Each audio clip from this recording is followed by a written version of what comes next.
Presiden 2024. Dan kita akan langsung mulai dengan calon Presiden nomor urut 1. Kami persilakan kepada Bapak Anies Baswedan untuk maju ke atas panggung dan menyampaikan visi misinya. Kami persilakan Pak Anies untuk segera menuju ke panggung utama.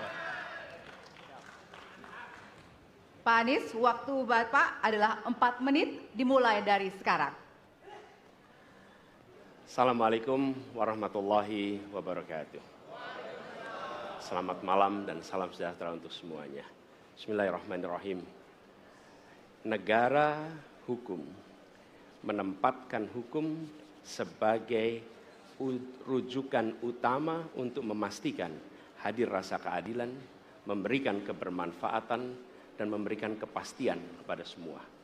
Ini harus dipegang teguh oleh pemegang kekuasaan, baik yang di puncak dan seluruh jajaran.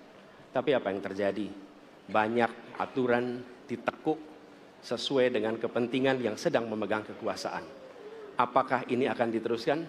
Tidak. Ini harus diubah. Ini harus dikembalikan. Kemudian kita menyaksikan betapa pada hari-hari ini tatanan ketika kita menyelenggarakan pemerintahan sering tidak sesuai dengan prinsip-prinsip hukum yang kita pegang. Karena itulah kami melihat perubahan ini harus kita kembalikan. Negara ini adalah negara hukum, bukan negara kekuasaan. Dalam negara hukum, kekuasaan diatur oleh hukum. Dalam negara kekuasaan, hukum diatur oleh penguasa.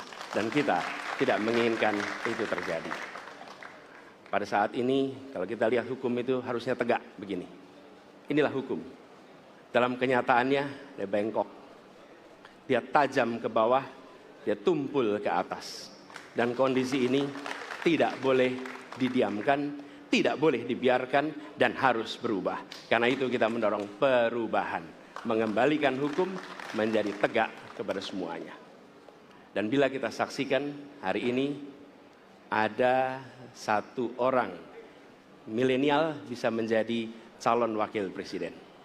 Tetapi ada ribuan milenial, generasi Z, yang peduli pada anak-anak bangsa, yang peduli pada mereka yang termarginalkan. Ketika mereka mengungkapkan pendapat, ketika mereka mengkritik pemerintah, justru mereka sering dihadapi dengan kekerasan, dihadapi dengan benturan, dan bahkan gas air mata. Apakah kondisi ini akan dibiarkan? Tidak, kita harus lakukan perubahan. Oleh karena itu, kami memperhatikan ini sebagai hal-hal yang mendasar. Yang tak kalah penting, ini kedua nih, yang tak kalah penting. Kita menyaksikan pada saat ini, ada peristiwa seperti peristiwa Ibu Mega. Ibu Mega Suryani Dewi, seorang ibu rumah tangga yang mengalami kekerasan rumah tangga, lapor pada negara, tidak diperhatikan, dan dia meninggal korban kekerasan. Apakah akan dibiarkan? Tidak, ini harus diubah. Dan tidak kalah penting, hadir bersama saya di sini, ayahnya Harun Ar-Rasyid. Harun Ar-Rasyid adalah anak yang meninggal, pendukung Pak Prabowo di Pilpres 2019 yang menuntut keadilan pada saat itu. Protes hasil pemilu. Apa yang terjadi? Dia tewas sampai dengan hari ini tidak ada kejelasan. Apakah ini akan dibiarkan? Tidak. Ini harus diubah. Karena itu, kami mendedikasikan diri. Hadir untuk memberikan komitmen bahwa dari puncak sampai ke bawah, kami akan tegakkan hukum pada siapa saja. Kami kembalikan marwah kehidupan bernegara yang menempatkan hukum sebagai tempat yang paling tinggi.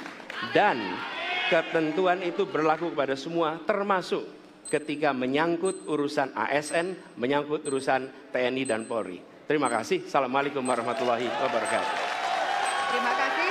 Bapak Anies, kami persilakan kembali ke tempat. Berikutnya kami persilakan.